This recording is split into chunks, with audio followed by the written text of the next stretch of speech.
brother wange yanyumiza ali mu kirabu n'akawala alako nga akaagala kati baba bali mu kasonda benyiga kane kakuba silencer silence ezo nzibu ofunako nekino oba scientifically tujja kubuuzaako ku musawo owa Biva lwaki sound tewunya nnyo okusinga silencer kati silencer yabajagera kana kapisi ono katategedde jukira silencer bala wange nasiriikiriramu nakwata ku nnyindo natunula ebbali agenda katunuuliranga kakyafaanagana alabira ddala omuntu ow'enjawulo omutemu yeje atalabanga nako anti awo omuntu akyuka obadde onyirira otya ate simanyi lwaki ekintu ekyo kituuka nnyo ku bukyalo obutonotono bwebugira silencer oleeta nnyo zimizaire ezo enkambwe kyalo obutonotono obwambala legingi ezo eza bbula bwebutera obuleeta ate legingi ezo okimanyi nti ebitundu 7 ku 10 mubaamu obutuli oli mutuufu waliwo yakyogera kimanyi nti legingi zibaamu bazambala oba bazambala nnyo bwogenda okulaba nga kuliko obugundugundi obutulituli simanyi oba bakikola deliberately oba simanyi lwaki nange obutuli butera kujja wali eri era central system ekyo kyanange simanyi lwaki either because of acid simanyi banafu abagobera programu za Biva Organic nze Dr. Senjobe nakuguka mu butonde kujjanjabisa mmere middo na bibala. Biva Organic tuli wano Mengo opposite Masengere ku Biva Organic House ne Hoima opposite Equity Bank. Olwanja kati twogere ku clove oil benefits ne clove tea benefits mafuta ya kalafu oba gwe tuyita pirawo masala nga bwolaba ku screen yawo. Fe ku Biva Organic tukolamu ka clove oil kano ne tukolamu n'amajani ga clove tea. Abantu abalina ekizibu ky'okuba nti owunya akamwa kakuyamba akadagala kano kalinamu eugenol medicinal component kayamba nnyo ku bantu abalina toothache ng'olumizibwa amannyo tonyeza awali erinnya erikuluma oba senyesa akadagala kano ng'omaze otteekako toothpaste olwa eugenol benefits ze kalina ne nakyo anti-inflammatory kajja kuyambako nnyo kendeeza belly fats ate n'okuspeeding up bile production mwabalina high cholesterol levels. Nze Dr. Senjobe.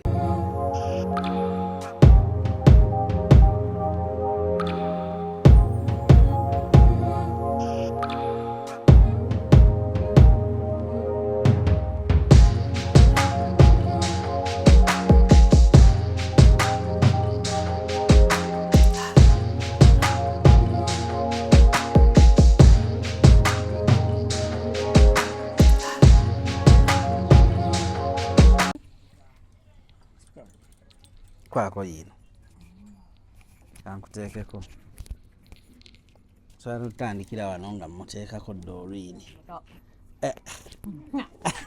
enasikiraawo tumanye mbu oyina laavu abasajja sajja abanene laavu ebaawo na please by the way guys, welcome to Love Life Show 10 and tuliku Yaya extra residence era nga bapita Dorina Sasira nabagamba sometimes ja kubanga show njikola nzeka kubanga some olusi bina abeera busy so woba mulabyewo ngomanya afunya akade njagala kwebaza aba Biva Organics mwebale kutu sponsoringa. So just to let you know, bobanga oyagala kulabirira your health kubanga bagamba health is wealth, you have to start now kwekitegera.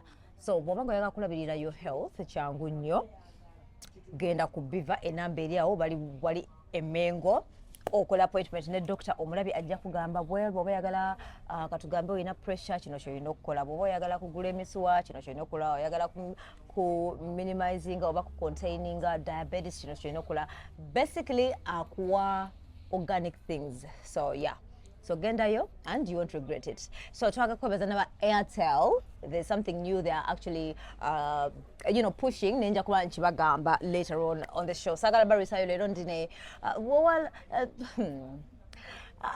abamu bamutaja abalala bamutasenga ate nga basenga ate simanya mbu kojja senga pulingi biki koyogedde ku kabiva be batulagirira ne bino guno mulondo baze kuyayanaga mumpe ku mulondo mulondo zizo nkubye girasi zange 2 kati manyi wengendo sula yokuwe naye batugamba mbuwa balimba teri byamaanyi birimu mbujja siddagala n'omukazi asobola onywa omulondo anti omulondo gwoza mu seke omusajja akozza alina enseke buli alina enseke ez'omusajja ziriwa kuba ez'omukazi tumanyi we ziri era bagabwe aba ayagala kukoma kuzaala bazisala zigogola emisuwa eri bekubasajja zigogola emisuwa era bwokanywako kajuisi k'omulondo kano obeera talitibu nawe simanyi na zino perception abasajja abanene tebamalaako mulina obutta tekola katola ebbuto eryoyina batugamba Dokita gwe nabadde naye yagamba katono ennyama bagika bwe bati ekyo kyabulimba Katonda kankubulira ebintu ebikoza susu ebintu ebikoza susu kwekamula buli kiseera masturbation ekoza ekoza bw'ogikola all the time nobeera ng'ogikola all the time n'emyaka actually ndowooza kyekyo kisinga okuba ekibi kyayo n'emyaka gy'okumukula ng'ogira naye ekibi kyayo okusinga kukoza kantu ako ndowooza bino ebisigadde ebimu balimba actually waliwo mukwano gwange bamuta Ivan yaŋŋamba mbu ye bw'akyaza omuwala mbu asooka n'agendako mu kiyigo katono amuleka ku buliri bwati n'agendako mu kiyigo n'asooka masturbatingamu awo bw'amasturbatinga kati bw'akomawo kajukira ayijukira nti kano akasooka amaddu kanguwa kaba amaddu kati aba akagyewo kati ng'asooka akuddira nani stop okanakulaba mu myayita tatuukayo atuyana we n'okooye singa banaye bakimanyi nti oba okooye nga tatuukayo ndowooza bino si byakutuuyana na butatuuyana ddodo ndowooza bya kwenjoyinga buli omu kyakola kiringanga the most disgusting thing omuntu kyayinza okugamba nga muli mu mukwano ti nze nkooye omala ddi okitegeera kiruma obanga gwe abadde wekaweka alone in the thing nga gwa kibaddemu mbompulira can you feel me anti kati bwebwe obuzibu doddo singa mujja mu kigenderere mu kikolwa nga mwenna buli omu alina ekigendererwa kye gwe omusajja ng'ozze kwetereeza n'omukazi ng'atimye ssente tewali bulungi bwe muba mutuukako awo naye singa kiba kizze nga kivudde ku ntobo ya mutima naddala omuntu gw'oyagadde omufiiringa ate abakazi be balina embibeerabeera ebyo be baagala nnyo okubeera mu mukwano like having sex naye nga balina ebigendererwa nga tazze nti out of love ayinza okuba necessarily teyeetunda ku kkubo naye nga omutima gwe yagutunda kyekivaayo ne baga nti abakazi abasinga bonna bamalaaya abasinga abavubuka abakazi because at the end of the day nedda nga yeyeewaayo ng'omutima yagutunda nga asobola okikola yeekwekakweka nti teyeetunda but at the end of the day ayagala ssente omutima yagwataakingako money thing nga tewali nga ne bwe kibaawo kiba kibaddewo ate nga ne gwalowooza nti alinako feeling nti ayagala era naye nga it is because of money era bosanga ompa biki naye dolini kati abakazi beekoledde ssente abakazi bakoze ssente abatali ssente tebagala nawo kalondo kange abakazi abawala abato beekoledde ssente kati waliwo bano abawala abali mu bizigo ennaku zino waliwo abawala kati ndaba bano abali mu gadget season eno abawala abavubuka abato bayingidde ne mu furniture bayingidde mu business ezo ezikola mbiraba ku social media bye bijjuddeko era kyekikuzaayo ne ku social media olaba oyagala gejja kabinaawo oyagala gejja hitsimbu Kati. oyagala kukola ki kati kyekikulagana okulaga nti essaawa zino abawala abantu bonna social media kati abamu bagikozesa kufuna ssente true oli akeera ku makya najjayo essimu ye n'abikkula n'atandika okuteekayo obulango n'akola ki ng'akola ssente kati gwe atayagala ssente alinda omulenzi akuweeyo 5 oba 2 n'otandika ovuma ono kyatunda kati gwe at the end of the day n'obanga okuŋŋaanya bukuŋŋaanya ngaayo private party yeyina okweyimirira okubaawo so ebulamu bwe butyo bwe buli abawala omukwano ekyenyiza nti abasajja balina okuprovidinga those it's not a must nga omuntu akugambye nti akwagala yagala kale oberege oba girlfriend whatever nga takuwaayo aba ategeeza ati ng'omanyi alina noba nga talina naye ng'omanyi alina ali simpa yakatono otegere nti bambi agezaako kati bino ebintu by'okugaba obiraba buli musajja yenna asobola okugaba ssente naye value ye nkati nganze the value you attach to someone is what you give her. The value you attach to someone. Osobola osanga Doreen zavuga motoka ye ali bwati omumeetingidde wano ku yaya you get kati amazima nga bolaba nga bonamu emitwalo 10 ojja kuswala oba emitwalo 5 kyokka ate ne wabaawo kaneeno kasanze katambuza mmere kale sigamba nti okutambuza emmere kubi but I'm giving an example kati akubona akaweebiri kati ate kajja kusanyuka kati nolaba ate n'ekirala naye ennyini kiki nga ye kyaggattako okuba omuntu kisinziira ayinza okuba talina kyaggattako nga talina kati nga ye buli lwolaba essimu ye manyi waliwo essimu ezo abula essimu yoga teka kati notandika otakula ekiwalaata kati kana ate kalina ebizibu maama wako wegyendiyekonye okitegeera nga buli olaba essimu eyo that scaring call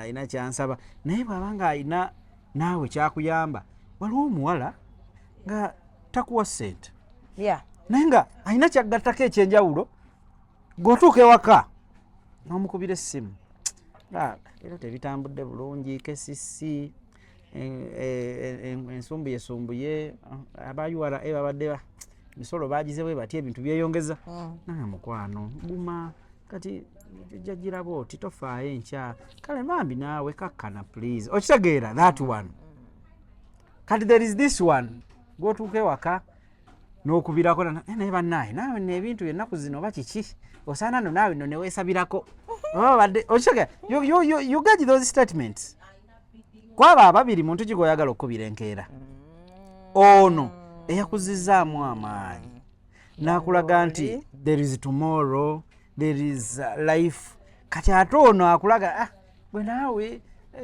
ebintu bibeera bwebityo kyokka nze kyokka mbadde omanyi nti mami mulwadde nze mbadde manyi ogenda nakumpeerezaayo 5 you get oli mu munnyonnyola ate ye akuddizaamu ziri sitole kati the same applies era ku mbeera ya abawala naabanga alina kyayatandiseewo okukola dodo omuwala abasajja abamu ngaffe n'abalala bw'omukubira essimu n'omugamba manyi mukwano yagalayo $20 bizinensi yange nabadde ndi awo nabalawo ebintu mwabadde mu shortages okimanyi nti oyo omusajja asobola onoonya mangu 10 n'alikuwa dani ono akubye essimu halo oli ludda wakyokka badde nkubira essimu zo tozikwata omanyi siina kyakulya omanyi leero nsiibye enjala you get ozirawo ezo statements 2 kati ono anoonya kyakulya ono anoonya kuteeka mu bizinensi ono alina future ono talina ono this one is a liability a fixed oba tugambe current liability ate ono is an asset because ono asset bwokwata $2 million n'ozongera mu bizinensi ye at one time ti oyinza okubanga naawe oyinawe bikuttemu nga bebe gundi eno binetiwaka tebiriiko naye omumanyi ngenda kusika soko ntereka awe 5 because bwabamu akakadde akateke mu bizinensi ayinza okuba oyo omwana nisalire nga sina mukazi we wawaka nga maybe girlfriend oba ki naye nga nga ye akutegeera obwongo bwe bwanjawulo kati kyeki ansalinga kiri ekikyo ekyalwaki omuntu omuwa lwaki omulala tomuwa omuntu anoonya ekyokulya mutuufu kati what about tomorrow I've given you today what about tomorrow basically tulina okumotivatinga abasajja kati oyo omuntu wokuwawo anoonya ekyokulya ate oyo chances ziri high okubeera nga ate agenda n'abantu bangi bwe bwebwala obusiigasiiga enziku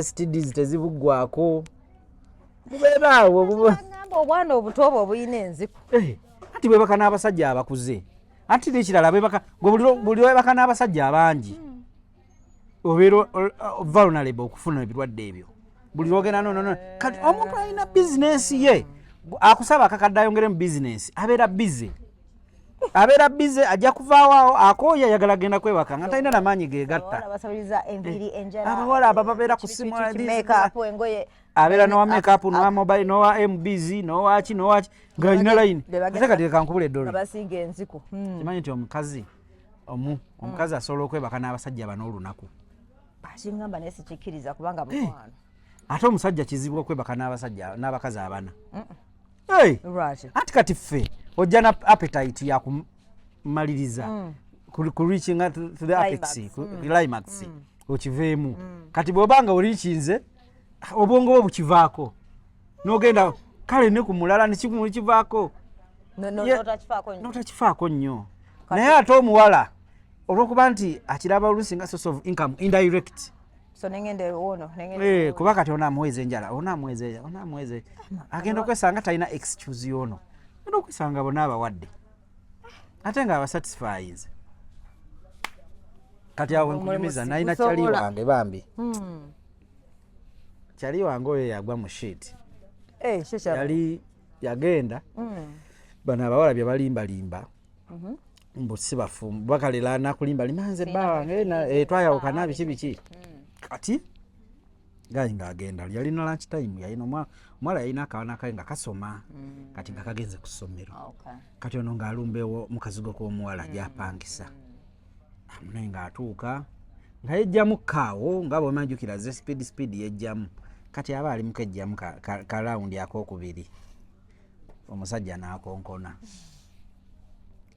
bali ennyumba single room omusajja akonkonye omusajja omuvubuka yabuna emiwabo nagira nakkirira wansi w'ekitanda yali yerabidde stocks nazo nazesembereza jjukira akkiridde n'essimu ye kati omusajja ze oba omusajja yalina wa booda omyewo speed kyagulabinza omukazi jjukira ababoda bamanyira okuddayo kewaka kimanyi nti majority 80% ababoda baddayo kewaka okulya ekyemisana ate awo wennyini ne bagiramu kaawa akekiyayi n'agiramu kakekiyayi ensonga lwaki obalaba abamu balina tendensi nti bawaka kwebaka addayo ewaka n'ali ekyemisana bo tebasaasaanya nnyo amanya nti ndeso ogumu ekitundu nja kukomawo ennyaze nandigize eno nja kukomawo wakanzirye ate nfuneko ne ka afternoon sex neebakemu nzireyo ku kkubo kati akomyewo oyo akomyewo ka afternoon sex kati yalinda kyakulya kyeka yajja oba akawala kaali kamu kyankalanyizeeyo yajja omukulu akoze ekyakubye esaluti kati gayi wange waali agudde wansi omuyaya ayagala kulya yaweereza omuwala message namugamba muwe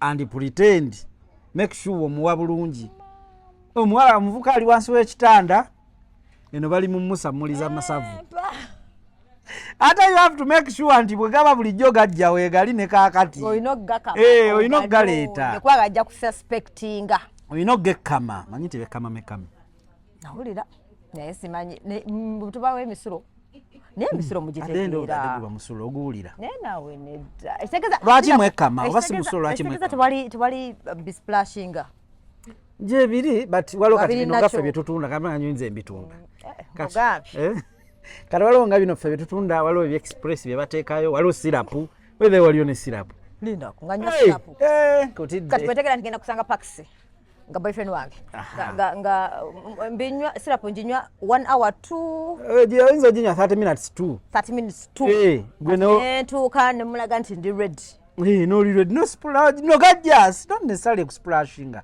naye negajja kuseerera kati ono ya making sure nti akolaki aleeta yekama because kwekama alo mukwano gwe bamuyita Gaddafi aba kino nkikugambe kasa tumaze okulya nga nkikugambe kati in the process in the process y'okusindika jukira kubanga kuzaala okekama nga gajja kati wano mukwekama instead pupu ye yajja. Oh God. Hey, Doctor, I'm sorry. I'm sorry, it won't happen again. Ngani gogamba sole ngomono ni damasuka. Alazi nachali wange tayagala nakuono na masuka age n'ogwo musulo gwammwe. Naye kati ngogono nyina popo. Taliddamu, abataliddamu kulaba. Kufa choro. 80%. 80% eba urine. Kati abaana abalina agaddala. Even during romance wano biki. Basobola splashing. Naye ono simanyi zensoka kunywa ku beer. Galeeta. Soka kunywa ku okra. Simanyi zosoka kunkuba. Negajja. Negalyoka gajja. Abo most of the times baba basindika masindike. Era guba musulo. Era wabawe chances nyingi nnyo ezaba abawala Gaddafi nga yakigwako okwonoona. But takola pupu afuwa. Oh Lord. And you know what, like like that is the ekintu ekikutaninga off mu immediately bangamba. Wow. Hello brother wange yanyumiza. Ali mu kirabu n'akawala. Alako nga akagala kati baba bali mu kasonda enyiga. Kane kakuwa silencer. Silence ezo nzibu. Ofunako ne kino oba scientifically tujja kubuuzaako ku musawo wa Biva. Lwaki sound tewunya nnyo okusinga silencer? Kati silencer yabajagera ko. Kana kapisi. Ono katategedde jukira silencer. Bala wange nasiriikiriramu n'akwata ku nnyindo n'atunula ebbali. Agenda katunuuliranga kakyafaanagana. Alabira ddala omuntu ow'enjawulo. Omutemu yeje. Atalabanga nako anti awo omuntu akyuka. Obadde onyirira otya ate simanyi lwaki ekintu ekyo kituuka nnyo ku bukyalo obutonotono. Bwe bugira silencer. Oleeta nnyo zimizaire ezo enkambwe. Kyalo obutonotono obwambala legging ezo eza bbula. Bwe butera okuleeta. Ate legging ezo okimanyi nti ebitundu 7 ku 10 mubaamu obutuli. Oli mutuufu. Yaliwo yakyogera. Kimanyi nti legging zibaamu obutuli. Bazambala. Oba bazambala nnyo. Bogenda okulaba nga kuliko obugundi. Obutulituli. Simanyi oba bakikola deliberately oba simanyi lwaki nange obutuli butera kujja wali eri. Era central system. Ekyo nange simanyi lwaki. Either because of acid simanyi. Oba Nekati gwetegereza otya kuliko obutuli mba sitegera buli gwoyambala legging. Afa abasajja tusirika kati kankubulire. Abasajja bingi bitulaba. Ne tusirika. Nantuma ine kitu kyangamba oyo jasi ate nga kituufu. Abasajja abasinga bawunya mu mpale z'abakazi. How? Bwe tweyambula empale. Bayagala wulira ddala. Awunya atya. Lwaki tonninda wali nga tugenda mu kikula n'otegera nti mpunya nti. Tosobola kawulira akawoowo awo. Tosobola. Abasajja mbagamba abakyabakazi bawunya mu kikolwa nawulira nga appetite egenze. Anti kati gali amazzi genkugambe ge basindika ne gajja nga gawunya. Ate begalandinga ku bedsheets eza white of course bakalandala. Kutegedde. Naye era ndowooza ne gali agaddala nago era gasala. Ekintu ekivudde mu muntu kyonna nga gye bayita excretion system mu abasoma nnyo. Excretion kati biwa already mba mwetabiseemu kati nga tolaba nti nanywedde ono juice w'omulondo nga eno kala ki? Eringa not brown, eringa batya. Kati ate bwe manfuka ina kuba white.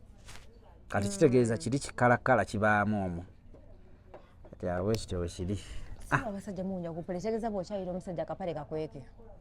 Kenzi gye mu kakweka lwaki kubanga bw'aba takawunyizzaako aketegereza wakati.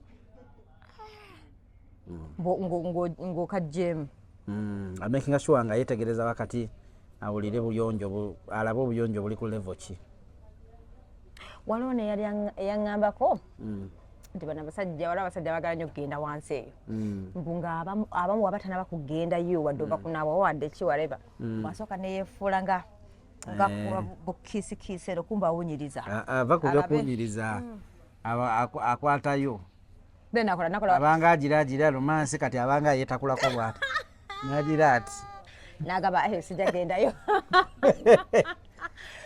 akwatako bwati nakola nebuzaabuza abanga agira bwati kiwata kimusiiwa agira ati ng'awunyako naye waliyo ebiwunya obulungi atume yagamba waliwo abagala mbona atume yatugamba waliwo yamukubiranga namugamba nkwegayiridde tonaaba byejasi yalinga osiibye bwenjagala nga yayagala that nakyo order then abawunya obulungi because that place is supposed to clean itself bwabawunya obulungi bwaliwo bye banywa mbonywa nebikilinzinga nobeera ngaoli fresh oba nabisaayo ki wabeera naye kati siminga simanyi anti kati olaba kati awo bebano abantu abatera okwebuuza the advantages of pooling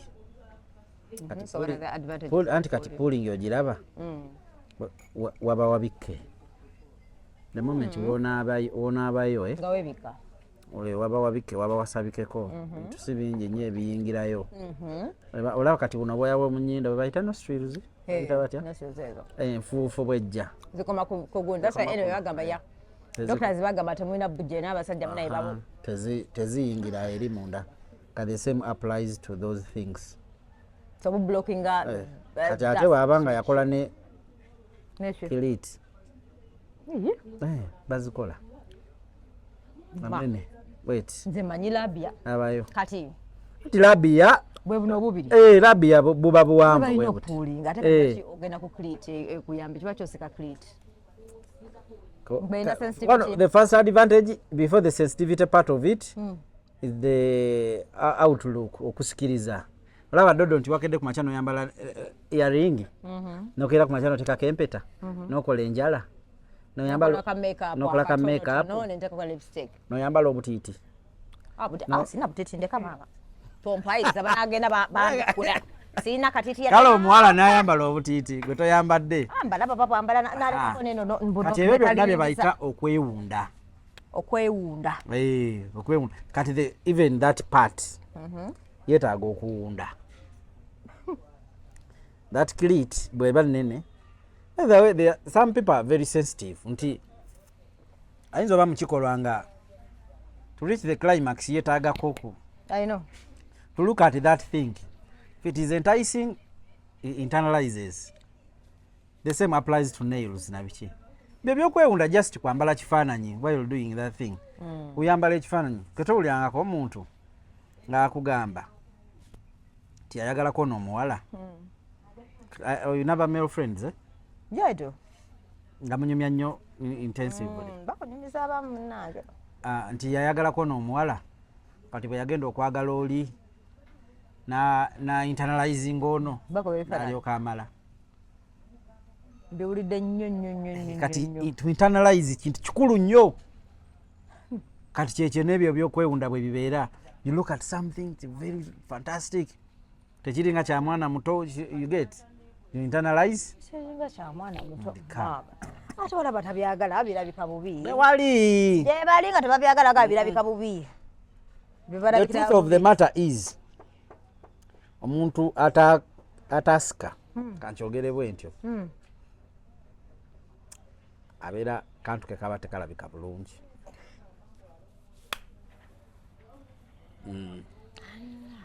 kaba tekalabika naye waliwo abatabyagala because kati era kyovola kati abasebeyi bo basalako bisale biri ate abasebeyi basala labia oba kiriti labia kwa kili chetu batyo nga basubjectinga nnyo bacha abasala nga basubjectinga nnyo abantu era bacha abasala lero akwa bali bagabe bagala kola ki ku this topic because I don't know how far but you mind know I don't think they can cut your labia no veranga you straight virgin can you I think even the sensitivity dies in my mind I don't know honestly I don't think you can remain a virgin naba ngoba muwongole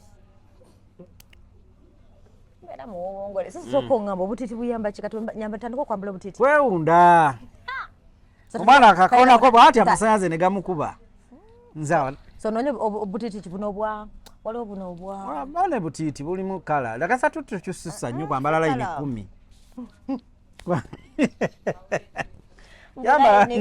yamba layini zo nga 2-3 zimala kwewunda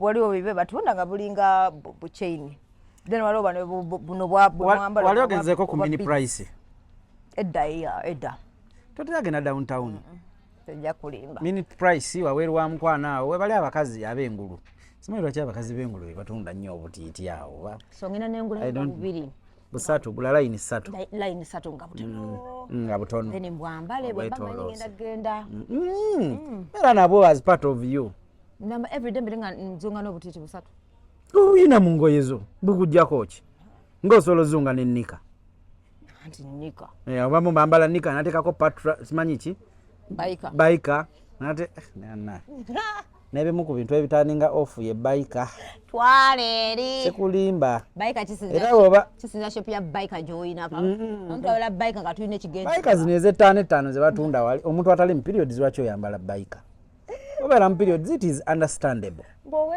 wetaano ate baika olowooza waliyo esukka y'ogumu ekitundu kiringanga nika waliyo nika emitwalo 4 ng'ogyeko bano ekiri ekiduuka kyali luddawa kye baali bagamba ekirimu ebintu ebyebbeeyi kyabulirawa mu nika yakakadde nika zino ezakakaaga zetugula ku valentine tugulira ku valentine abakazi nika abawala bambala empale nika 2,000 ante beba mbanga mdo ziri ku streets wali kati golaba dodo ekikuseeza nika kifo gy'ozigula kifo gy'ozi kati waba osobola osanga eno esaati yange kino ekivaavava nga wano n'okisanga ka kya mitwalo 4 wali n'ogisanga ya 12 wali nga ya 2 kifo gy'ozigula kyekikuseeza nika naye nga nika za layisi 10 ng'obika omulalu zina walo designer nikazi nawe like not any walo designer ate loza design jije bakoze kati design kyesinga na kalega kako you find yourself 200 and 300 yeah kuba kati kali ka kalega 300 400 500 saving ogula ebifaanagana thank you kati bana bagende eri wa no like you buy a black one and then a black nika they know anga machinze badde nkubuza waliwo design kyesinga kubanga nika waneeno ababeera mutaka waliwo akatimba mulingizaako nga eno omusaizi ate kati batukolera n'obuwuzi bamuyita gistring ye tistring efaanana eta sigirabangako tistring gyerinze waliwo gye nayambalanga edda mukwano siti waliwo endala gye nayambala kanoba muzinta sinot kandikulageko mukwano eyo nga ti nga nina nga ngenda kwetega Siti, you know, I think it's C note. Is this a string? Let me see if it's a C string. Hold on. C string. Later, this will never bazimalayo. Bakola S string paka ku Z string. Lwaki bagiyita G string? Kankulage. Nayamalanga C string edda. Sibanya bazikyaliyo. Nenjagala nkulage for example bono bwanika sokolekenda yo sistering gye nkulaga ate nga bwanjawulo anti bwete kye nkugambye kanayambala wetu ngenda ku naye dodo wana tobo oyambadde ate nvaayo nali ngenda kana akabina kaba bweru nali ngenda kula akabina kona akali weru tegwa kyeki gisiba munda mu kabina ogisonse kumala okunaba bulungi kasebi kawali sistring kyakulanga leeta seno kabina teri kiriyo ogisonse keno nekwata nebika wano omulalu notambula comfortable tolinnya nze sirinya boda sometimes most times kale kati wemba ngenda kwebe mbasina kungenda vuga kati wemba ngenda vuga lwaki mba neetaga kati kusinga ebbina lyonna nga liri bweru terinyogoga nga nyogogera ki singa nkuloba oli omuntu ajambadde n'ogiraba ngeri gye bajambalamu yiino si yeeno wano eyo ndala bannange bakazi mmwe ate no bagiyita bati naye kano kalungi oba kameka kano naye ate kano kalimu oluwuzi olwetoloola eri emabega oba jasikabise wano mu maaso okka kiraka kalimu oluwuzi mayaga kunonya gwokagulidda mama w'abaana anakasobola tagame nfuse mukabanya kakano kati kano kalaba kajja ate ne kayitamu wano waggulu ne kayingira kanti okitegedde ne kayingira ne kakola akatima wano waggulu kabina Badaki. Tumwe. Mugenda tukozesa ensobi. Kati yatti sigimanyi. Kati mu maaso kaba. Kati bano nga balinga abasibyewo pulasta eka. Era yonna teri. Balinga abasibyewo just ka pulasta. Anti bakulaga. Kajja ne kakirirako ne wansi. No, bino bisambi by'omuwala bakulaga. Just like they're giving you an example. Kali kamfule ddala omuntu wano. This is how it is, ono muntu. Bona alinga ataddewo paadi. Kapale ate paadi. Where is the gun? This. Kajja ne kasibire eno waggulu. Kano kalenga. Leero gwe bannange. Kaakano mu maaso kaako it's a C-string. Okay. Mu maaso kaakano. Emabega okayingiza muno tekalina nakulabika. Tolina nakalaba lwaki oba okalaba. Ate kalina soft tekakunyiga. Kano chances are high okujjayo luno oluuzi luno nga lukyafu. Bwoba oli mukyafu. Tewali yakulima mu bina libeera. Bwoba si anti. Who told you Edbina? No, buli omu. Anti katirabayo. Buli different. Buli omu different. Togenda kambera ngogenda kasiibamu erobeera mu ssiru. Kiringa G-strings era different. Ane kyekugamba like kugambye nze mbeera ne mission. If I'm going to visit my guy's place, I don't need to put it on for like even 5 hours. 1 hour mala nga manyi ngena buvuga musange. And that is it mama bwa buchafu kyo. Naye ate nze bwe mbeera awo manzi gira ddala lumu nga sambadde. No kusikiriza. Olwalina bw'ojjanga toyambadde ate ebeera surprise y'amaanyi. Ate surprise y'amaanyi. Abatugamba basadde mubuuza batugamba bamanyi mwabawala musibe waka ali nembeera bwerera tokusanya kumala kwa ovaayo like mwogedde kanaabe nzijaawo ovugidde dakika 15 zze. That is understandable kuba nti tewasiibye nga weegizeegize. Kati lwaki tumwagala? Nejjamba nkwatako weni ngendo laba ate nkuba mu kigambo direct. Ngenda omukono gusinkinga. Anaye wansala ko just manyale lukumani. Soko ngambe kakati rush magala tubenga tuli naked ewaka. Ewaka. Mugamba. Kati ewaka. Mweyambula nnyo mulimba bwayi. Kisinzira n'omuntu okyayagala. Oyinza okuba n'omusajjawo nga museego. Ng'amala kati ate wali goza lwaki wali omusajja ng'ayagala by'abasiraamu kwambala kuveiringa kola ki kwambala bituuka eno wansi ate newabaayo omulala nganze nga bwemubira akateeteeyi nendabako ku bintu byange mbeera nga mbitambula mbirabaalabako biri okubyange okuva lwe nakufuna kuba maama temukyali b'omu temukyali twakiyitanga lipaabu kati emanya muli ba lipaabu temukyali baki ba private. Long distance relationships. Ndio ngame tukyogereko. Okimanyi naliko mu long distance relationship emyaka 2 naye mukwano. Nyinga yagirimu for 10 years. Nga okozesa ng'okubaka taapu. No, not even. Okozesa ttooke. Okozesa biriŋŋanya. No, nze ebyo okozesa ki? No, ebyakola binga ebyonguma. Nali nnyo myaka edda nga akyali campus n'omuwala. Nangamba lukumani soko olindeko katono nnyo mala okweteekako ka vibrator wano. Emugamba ka vibrator ayi nga akyali fala. Ngamba waayi. Nakankubira ekifaananyi nakampereza ka vibrator. Ngamba abaana bano ab'obuwala ka vibrator akakwata ate kati ddole kankubuleko ekintu kimu n'abasajja abalaba programu eno buli mukazi wo lwonna lwayingirira ebintu ebyo ebyokwemazisa akyawa omusajja era kituufu akantu maama tokakuba maama tuleke ako kenjogedde tekayina mugaso gonna gonna ng'omwana yeekozesaako ekyo ekintu aba takyayagala kumanya never aba takyayagala kumanya bw'aba era kati kankubuulire yensonga lwaki obeera naye naaba nga alina sooka kwekwatako nogenda olaba olina omuntu otwala gwolowooza byetwala birimu amakulu yakanya kwekuuta bwali ndeka anti bukoze kuba kyova olaba omuwala bw'agenda mu bwakadaama neemanyiza ebintu ebyo bakomawo eno nga feelings zafa just aba ayagala bwagazi okulaba ku muntu naye feelings zafa ate era n'ekituyambako bakadaama abo tebalina access ku dildos singa bazirina nga basobola ozifuna singa tuwedde bakozesa butaapu manyi pressure y'amazzi ago pressure y'amazzi katagira tapu najimala n'agenda wansi wa tapu n'akola bwatamu nedda mukwano ate kati okulota kubanga tapu nga ye spreadinga gagikwata ati that pressure eyo pressure ng'eggye kuba kiriiti jjukira eba eginyonyongera kati awo in that process nokola ng'amala azirika ng'aleekaana Junior yayogera ku butapuzi nga manyansi agamba simanya musomera agasinga mbu pressure y'amazzi bagirekedde awo bagikendeza abaana beekuba obutaapu ne test tube zino ze twateekangamu gundi kebya chemistry ebya chemistry ebyo oba physics nze sibijjukira ng'akola atya ate test tubes ezo zitoloka jjukira eseerera twena olaba eddusa eyingidde munda wangi kaloti ogimanyi waliwo kaloti ennene ng'omwana agyekozesa waliwo kino ekya green bakitala cukkamba ate jjukira eba nnene bulungi cukkamba sanonya saizi ye ononya saizi yo yakula bulungi awira n'ebbiriŋŋanya naye bbiriŋŋanya naye aseerera wakwegendereza bbiriŋŋanya ne test tubes ezo biseerera naye kaloti erimu egira then n'ettooke n'ettooke n'entya nagula ettooke yagenze gula ettookemanyi nti masturbation esinga mu bakazi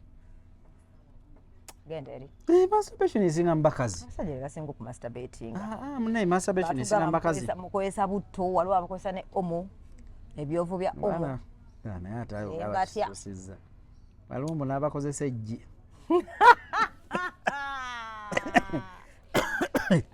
omwana eggi n'alyasa bambi mutulekeemu omwana eggi n'alyasa n'akola ki n'ateeka mu ngalo akwata ati erikala mangu naye ate okimanyi nti neggi lirabika kubanga eggi lirabika lirisinga kuba bwetunulira engeri gye liseereramu likalanze kati nakwatanga amajjedda nga njaga kola facial nga nteeka ku face yange mu dakiika nga 5 bikinga ekutte bweti face nga kati imagine eggi mpozi nga nina kirala kibongeramu naye batulekemu naye ndowooza ne sabbuuni si mulungi ono kubamu akafaananyi kubajjukira omusajja kaliwa alina ka inlet kamu ne ka outlet kamu kati naye omukazi alina bwanjawulo nemmanya maama gwasinza omukulaba nze seetunula gwe nanyini nze alaba ne nanyini ani asinga gwasinga gwolaba bwoti akafuka ke kaleeta ne gundi tibigegenda tulina you have it on your body. I don't pay attention when I'm doing that thing. I don't. It means Doreen, you don't know how your private part looks like. Exactly, because I don't want to. You don't know.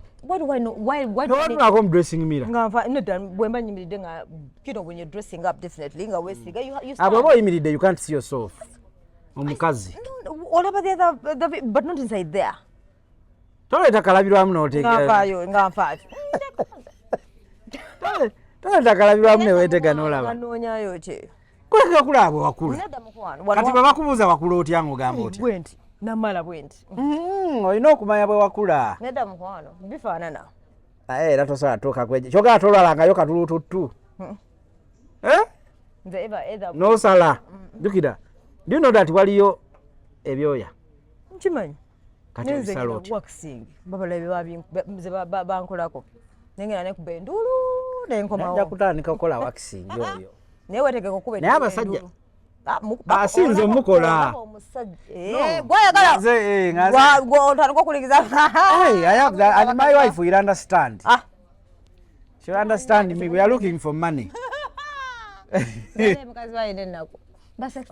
Kibani omukazi agenda yebamba bwati otandika okuwakisinga. If I can do pulling, what about waxing? Kati nakupulinga kati nga nzijewo. Nga lwaki tojja? Ngamba upulinge. Nga lwaki tojja? Nga oline misana tukutuku tala waline tala. Hey, why not?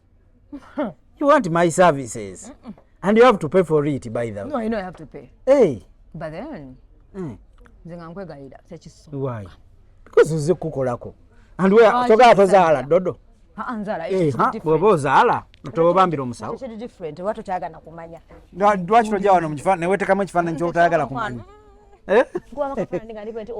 The way you kwebambira the doctor, the way you can kwebambira the lookman. With the doctor is okay. Honestly. And in this case I'm a doctor.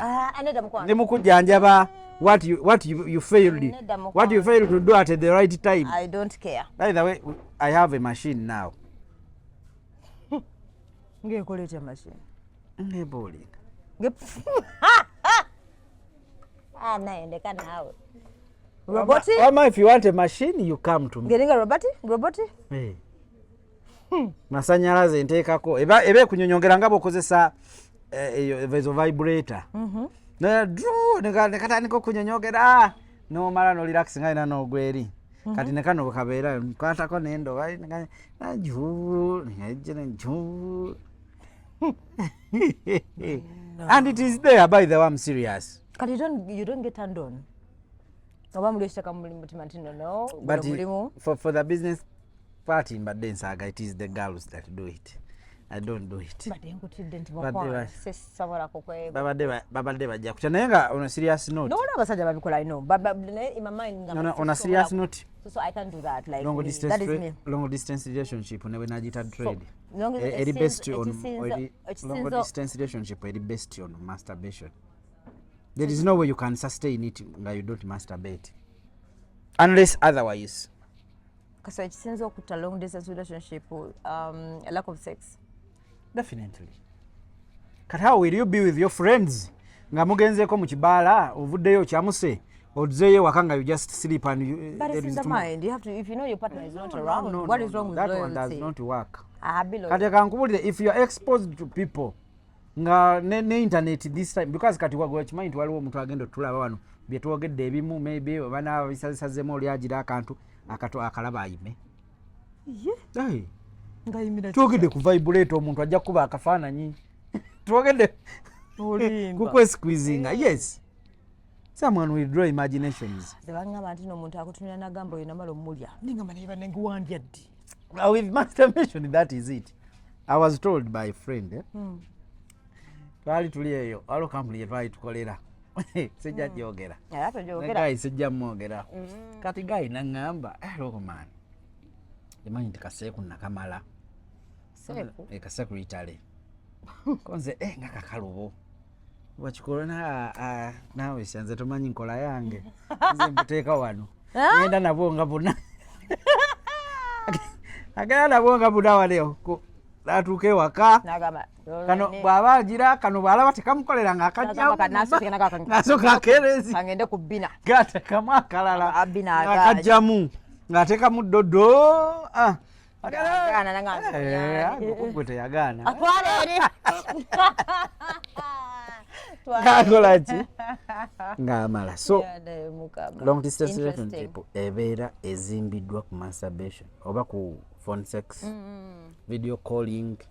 Yeah, video calling. But I think video calling is enticing. Someone can easily come. That's the phone sex situation. Phone sex, simu you call. Those are here. And even the video. I think yes, for the audio. For the audio, the usual calling. I think it is majorly based on the sound, the audio. Naye kiri eri something visible. Anje kungamba you video call and you're naked, you start saying touch here, touch there we bagamba and whatever though waliwo ebisirusire ebisajja. Yeah, because you know what, I've ever been there. I had a friend at work there where you work, right? Wakati yagenda na agenda eri waggulu. Yavaayo eno n'agenda eri mu TV. Kati that friend was there. Yalina totandika kulowooza nakuteebereza. Sina gwendowooza. Wallahi sina gwendowooza. Nkugamba department gye yali. Na atompa department kwa katonda kudiginga nyinyi yakola atya. Yalina guy ng'amwagala. Ne guy ng'amuteerako ne some dollars. Kose. Guy ng'ayagala phone sex. Bikoya. Nenga nga mutuufu. Ali bweru. Ali bweru. Okimanyi olina okupretendinga buli ddakiika. Why do you pretend? Naawe okyambala. Tokifiiringa. Oba okifiiringa. Kati kankuwulira gwe okimanyi kino bamalaaya. Balina charges ze bagira nti phone sex. Sorry, not phone sex. Bakitata. Video calling this price. Kumitinga this price. Which I always see them. Kati ate looza bakazi bakyaliko ebyo beetunda online everywhere. Byonna biwulira. Kati beetunda akuweerezako paati eno nakugamba WhatsApp groups ezimu zibaamu. Ogenda olaba annyonnyola nze ondi bwenti phone sex simala phone sex anemeddeko video calling bweti meeting bweti biki but I think you can come can get satisfied the way you can masturbate ng'oli wekka. Definitely. I think- Nga bo bali free akuweereza ne weesootinga oba osiimye embuga ng'oweereza ssente. 70% of the Ugandan youth masturbate. 70? Maama ng'obadde percentage nnene. Yeeyo. Really? Yes. Kati noleka nkubuulire to your surprise. Even the married couples do. Nne nawulira. Waliwo solo gye bampako lumumba omukazi yagenda n'ayimuka ekiro. Nga yeebuuza omusajja takyampa sex, omusajja takyankwata, omusajja nga yeewunyaga what did I do? Munnange mbulumu wazuukuka just wamukanya yamuzuukusa it was around ssaawa 9. Agenda okuzuuka omusolo gwamuluma oluvesade kuba nakangene muke bwe yazuukuka sanga omusajja ali ku edge of the bed ng'ali busy. Hey, guys, fucking the edge of the bed. No, Guys. yeah, masturbating. But I'm You get here. the edge of the bed. Do you know that abakyala do masturbation using the edge of the mattress? Now, like, look here. You see this one? This edge here. One. Mattress. It's a mattress, but for this case, I'm showing you. Auntie. First, Picture, that's a cut here. mattress. But even a bed itself. Naja natandika okwesqueezinga kuno. Hey. Ate wabitegeera oti. Guy, ndi musajja mukulu. Davis, I've been here for long. I've been here for 34 years. Ebyo sibimanyi. Hey.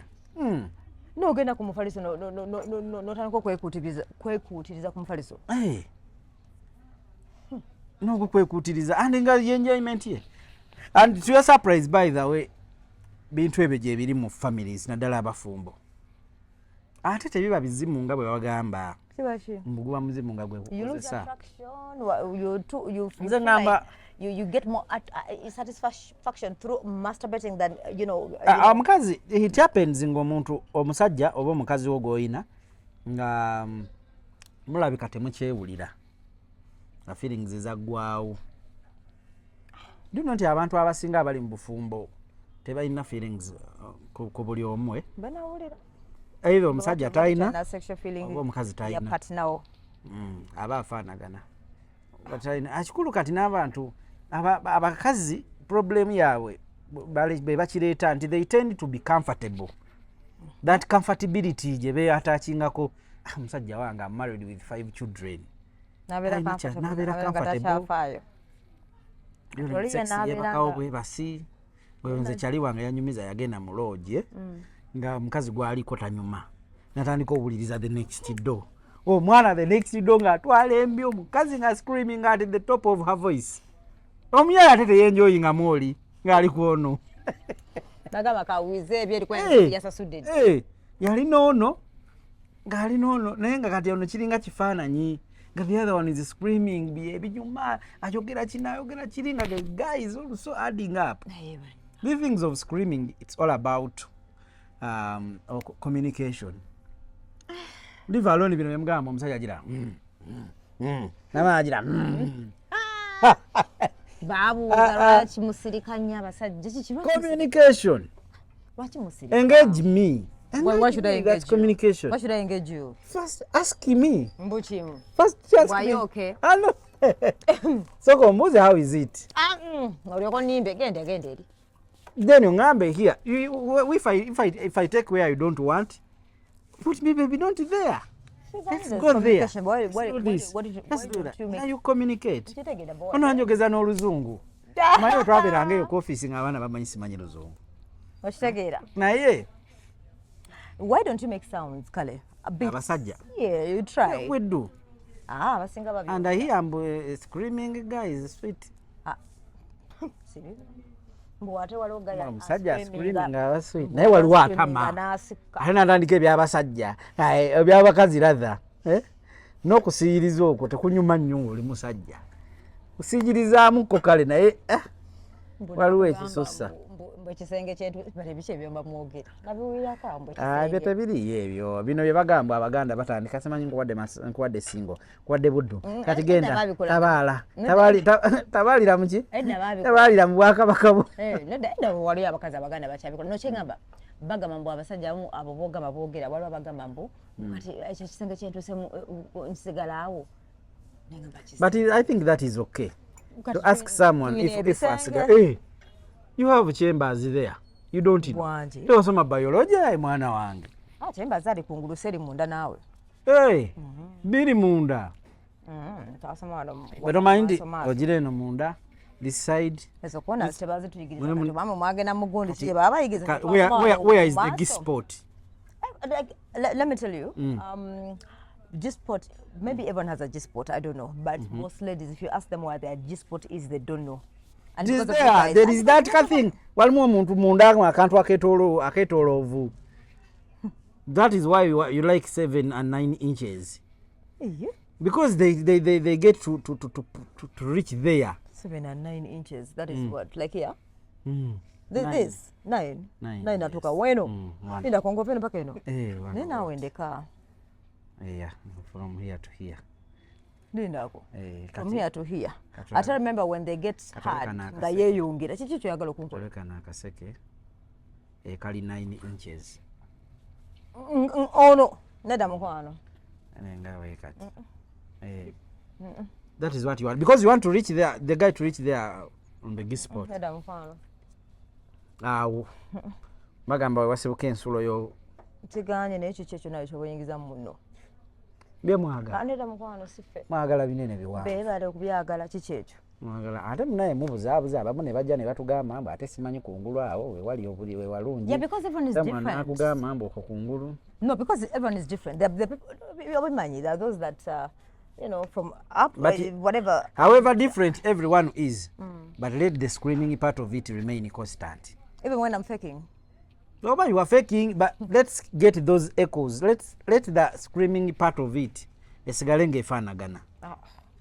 Tusigalenga tuwuliriza ebintu ebyo. Mukivuddeko nnyo.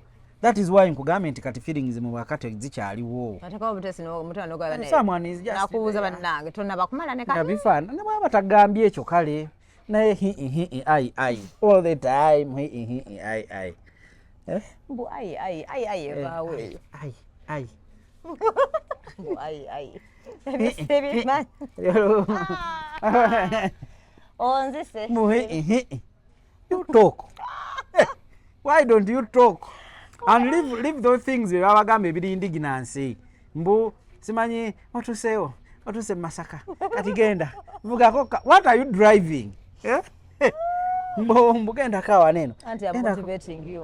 But they be motivating you. They are not motivating. Scream. See it is. This thing the story you've told us, ladies these days, yeah? Blaming amakazi or blaming amusajja manyi ndakuze bagamba munanga abasajja muli babula asma manya twina barali asma twina bakwata nga gym. The facts remains facts.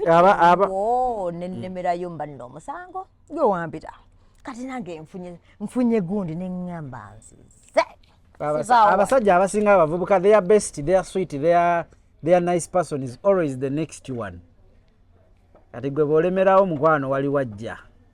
Aye ne bimweresa bunika asimanyi obunankani buki bono obw'okumukono obupetaweta okulika ogera mu wardrobe ogula wakantu kagudde wansi. Anti bina marking territory. Tebibatasa. It is not enough. Those girls abaleka ebintu ewa abasajja, stop it. Bajja balogera bwerere. Tembyagala. Tetubyagala because we are going to bana baloga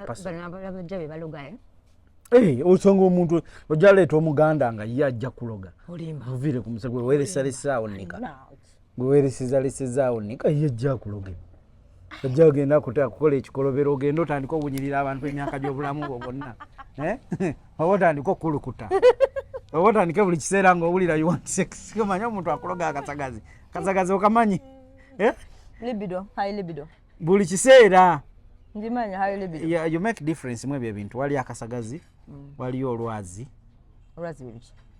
nga omuntu wakusooka kutuga neda mukwano ama tokiwulirangako kati nno olwazi kankule omukazi ow'olwazi aba teyebikkula wansi kati olina mutuga wano eri wansi ne wabikkuka. Yes. You've never heard of Lwazi. Hey, you people, where have you been all along?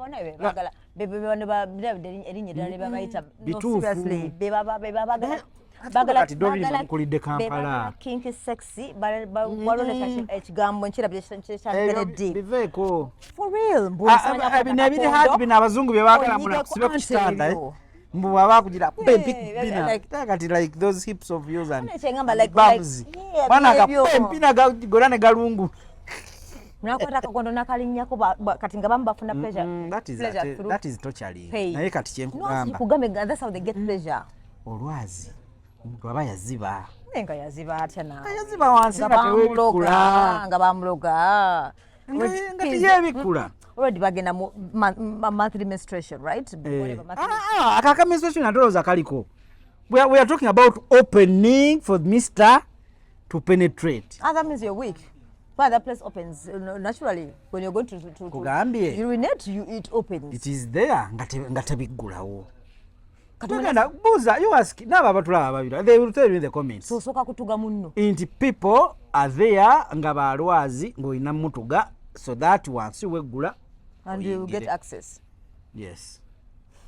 Asoka kugamba kati on this on tontugala I don't understand. No, you don't open, it is not opening.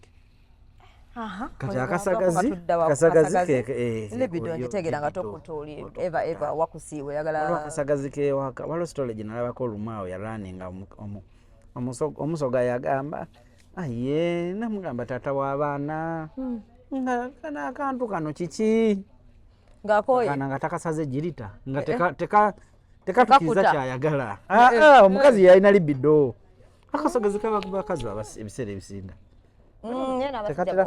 nabasajja balina I'm serious nalomusajja nga balina akasagazi is the itching of the clit all the time nga the clit is itching. I want to there are men who also have high libido nga takuta I'm telling you abakazi ate abasajja kyanjawulo abasajja bo kyekyabwe kyakwagala abantu banjawulo libido y'omukazi it can be cured by one person. Wakimanyi naye ate omusajja ye kiki yaba ayagala gezesa bantu bangi yali atya kyovola nkugamba nti gwe yeresalesaayo bunika bwo earring obutiiti bw'oba okiguddeko because ono ayagala kuleeta mulala. So bw'oba ogenze w'omusajja make sure ti ebintu byonna bitutte. Don't leave your stuff behind. On top of not wanting them to be there mujja bifuniramu obuzibu bajja baloga. I don't know what you gamba. Men just have higher sex drive than women, so you do have kasagazi and your level is higher than women. Why? That's why they say even every day applicability yekyaffe yagala abantu abasukka muomu. Applicability yekyaffe bwoba toyina like dodo nga nakuwasa the moment I start having sex with you for some years it is like a diminishing marginal utility. Iwajisomakeyo there is a certain point at the point of apex. But it is point of satiety rather. Wajita point of satiety. Kati atengo notandika okukkirira kati ekyo ekyomusajja nti gwe oyambuka but tuka ku point of satiety nokkirira ng'omusajja omukazi tokyamuyinako ki tokyamuyinako libido y'amaanyi kati ate ng'oyagala balala differently ku mukazi nti omukazi ye asobola obeera nga obutonde bwe buyina high libido naye ng'omusajja bw'abeerawo n'asalawo olunaku lumu kati olwaleero lw'essande I'm here to calm down the libido n'akukwata lutuzo 10 buli lutu nga dakiika 45 kwata abatogala kutuka tosobola anti kati golako oli munafu mu bintu ebyo gye bali abaana ng'onvaako genda are you this kind of abakyala abawuza nti me when I come basala kuddamu kunkwatako bintu ebyo si birungi lwaki oba toddamu neweekwatakwata nebikomawo ndioyise bonange mazze sikyayagala kyokanga gwe tondaba wakamu preparing abasajja you can easily kukomawo mangu. I know. That is why you can be inside ekyo kye bayita okuyunga. Gye nawulirako Watu kimanyi kuyunga. Kuyunga is that kathingi akasooka kadakiika nga 5 ku 10. No coming along. Depending kati no leka ngubuulireko. omuntu ng'omuyinako feelings nga nnyingi osobola okukaminga 4 times speed rapid nogiraba oti ogenda agazze nojjayo era oti negajja that is bwobanga okola ki 4 times kati awo ye 50,000 nolyoka obanga atandika kuba n'abalala osobola okugira then it is not me, it is nature. Nzo okutulira oti nogana naye kumutesanga kwezi si kyekyo, it is not me kubalala, but I can tell you libido ey'omukazi esobola okukakanyiza omusajja omu naye ey'omusajja alina kuba bangi. Take it from me. Tuwulidde. Era bw'obeera nga olina omukazi omusajjawo nga gw'olowoozaamu nze wange tayenda make sure you satisfy anti nga you don't pretend. Try to research. Mukyobola kyekiri kye nagambye ekya comfortability. Nti omuntu atuuka ekiseera nga yalaba ali comfortable ngaali mu comfort zone n'atagattako. Nkugambye omusajja yagenda mu loogi n'atandika okuwuliriza neighbor. Ne kati gwono gw'otutte just imagine that situation otutte omuwala mu loogi ate otandise kuwuliriza neighbor byakola bye bikunyumira. Will you bring back this one? Definitely kaba kaweddemu. You be innovative. Kati kyekinono yennyini ono at least wuliriza oli kyakola.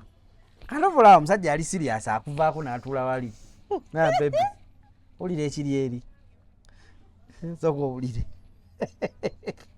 n'atuula wali naga awuliriza osobola okuyiga. Banoonyereze those things are there. Abasenga babaayo they teach how to scream, they teach those things. Ate ebyo ebintu bya pulling ebyo byemubuusa amaaso nabyo birungi, they add on your feelings. Kati nga tumaliriza ebyokunyola ekiwato biri important. Oba tebiyamba. That is the best part of it. Kati oba sibisobola nkola ntya? Lwaki tobisobola? What don't you have? No, I have the chiwato but tekitegeeza that I know how to use it. Mba sikimanyi. Kiringa n'okungamba nti no, I go. This thing is like... Kiringa n'okungamba nti I go on top. Sibisobola like okwowa. Tokozesa maanyi. Bino bintu si byakufa bufiina kufa na kuwona. It's not a do or die thing. Bobo genze wagu, just do it impola. Even the man can help you. You both of it. Anze wemba njagala missionary yoka lwakitondeka nembira na missionary yago. Ekyo tekiriyo. Anti this one is going to look for another person ayina ekisingako. Kati the ability is simple. The missionary, this doggy, and you come on top. Those are the simple ones. Leave alone bineno. Butterfly, kawojjolo. Bichebe. Nyamalo kasuku yayogera mbusimanya mbo. Mukama anyway. Sijja kwogera bara. So kati ekyo kyagundi ekyo kiwato. It's all about communication. Si kugira kuba kubiboti mbonaawo oleeta onyole kole ki ogenda awo omuntu yafuna ogulama nti yawulira banyola ekiwato nanyola bwati ayagala nakukutulako kantu genda nako in the process of kunyola. Ndeka bagakutulako kantu nebikutama ate. And never disgusting instead. So I think the best thing is kubanga mu communicating. Okay. Nechiko ate nomunaye nga tumaliriza nga bwogambye. Ate ekintu ekyajjawo mukwano gwange yafuna guy. Guy nga that is way back in 2014 nanyumizaako amba guy yangulidde amaka. Guy yankodde buli kimu, but the problem guy ayagala kabina. Ayagala kabina. Kati nebiva kati of recent that was nine embaga gye nali ngenza okukola eyo. They also emceeing. Hey, that's nice. Nine embaga gye nali ngenza okukola eside z'eruweero. Kati tubate tunatuuka mu bakazi. Ngenda okuwulira bino twambalira mu motoka biki omukazi anyumya mbo gwe kati gwe ne bakulyako kabina tokola ki tosobola kuddamu kwagala wali. So I wanted to make okubanga nkinoonyerezaako mu mboozi scene actions. Naye nakizuula ti abakazi baagala especially those crazy women nga they have seen it all. Kati gwe ngamba otya nti omukazi yali akozeko thirisaamu tayagala kabina. How did she do it? Abantu ebeenyinya. Ngensi abantu ffe gye tubeera twebakidde tulaba nti saawa zino akasana kakyayaka ne wali abali ku thirisaamu. Waliwo abali mu mabine saazi. Va ku mabina naye thirisaamu Kuyine bugu. oba 4. There are 3 or the fourth one. Ngolo kiki olwo? Tinga bye bibanyumira. Especially abo abantu abagenda simanyi campinga, simanyi wa. Ebyo mu butenti. That is what happens there. Era abo bango olina bbaawo ng'agamba mbu avuga emmotoka. Anyway, si bonna. But mbu avuga emmotoka simanyi agenda campinga. Simanyi mukazi mbu ye agenda ne bafrendi be balina gye balaga campinga. Mukwano. Check that anasi. Otherwise. God. Ayinza baba agipenetrating addanga luwale mubbe. I don't know to what extent is that anus if penetrated gyebera nga tekyasobola kusiba. Simanyi mukwano. I don't know to what extent because tubeera mabaala ne tulaba ne bagamba oyo musiyazi naye nga olaba tanneeyonoonera. Anti jjukira abasajja. Abamu basajja. Ate bwe twabeeranga eyo omupiira edda nga batugamba mbu waliwo abasambi omupiira abambadde pampa. Waliwo n'abalibooza emijoozi nga batugamba basangamu obubi mu mpale zaabwe. Ne bikusobera oba ba-improvingamu ne bafunayo ebigundi byebakuba ebibeera nga tebigira. Teri improving but just no abamu basajja. Bakulanga abasajja zimwe. Ebyo ebintu bibiri. Ebyo omukazi bw'atesitinga akabina tayagala wali eri. Omukazi bw'atesitinga lesbianism naye aba agenze. Lesbianism ne bino ebirala. Because remember with the lesbianism mostly bakozesa ezo dildo but on top of it ne tongue. Njukira tongue olulimi luyinako gundi ezo ezikaluba west. Njekojja. Kati wezi scratching lwaki ongamba kojja nze muteesaasira. Tuwulidde nakalondo kange sensitivity. So batukesa nga tebakyayagala basajja ya? Tebakyayagala munda. Anyway, bintu bino byamukama. So tugambe services zo tusimanyi biki by'otunda. Mpadde akalango. Why not? Kale. Nange tubaddeko just session one. Nga tumaliriza. Bagita authentic body products. Body products. Genda ku TikTok ojja giraba. Nane gundi ku TikTok authentic. Authentic. Authentic eyo ojja kulaba abaana bakola laser treatment. I don't know how effective it is, but I want to try out. Laser treatment ekola ebintu bingi. Mulimu abajanga balina mugaba. Oyagala kujjako permanent hair removal? Yeah. We have it permanent hair removal. Kuba nti okola sessions nyingi. Ate bangambe there are sessions mukati nyingi. I don't know ogenda depending anyway bagamba koma after 1 month 3 weeks it depends. Yeah, it depends. So ne kati bwe toyina bungi. Kakati sibagala kwenda gava. Omulala bye tuyina omwo. Kati mbona mugaba bamujja ko naviira ko. Era nazo machine. No chingamba process. Era nayo process. Yes. Si kya mulundi gumu. Ekire bino byonna bino ebya kabina vacuum therapy ya kabina. Yero genda banga. Aha. Eyo nayo ya gundi ya process.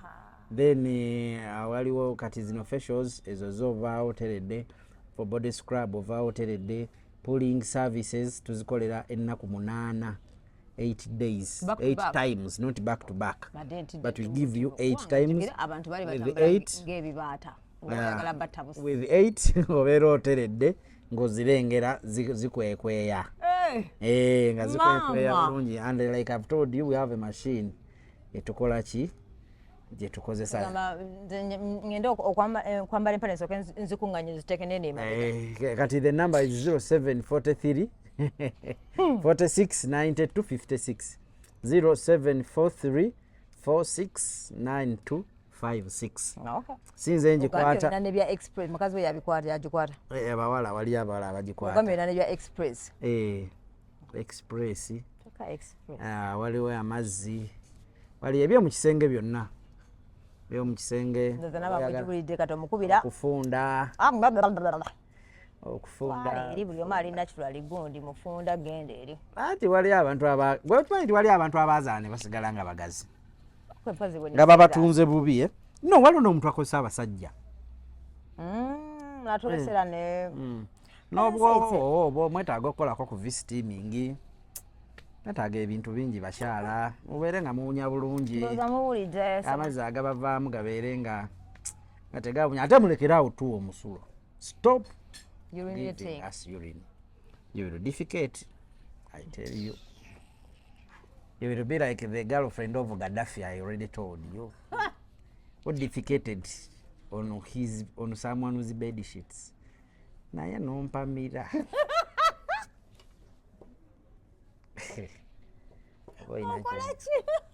Wamabba.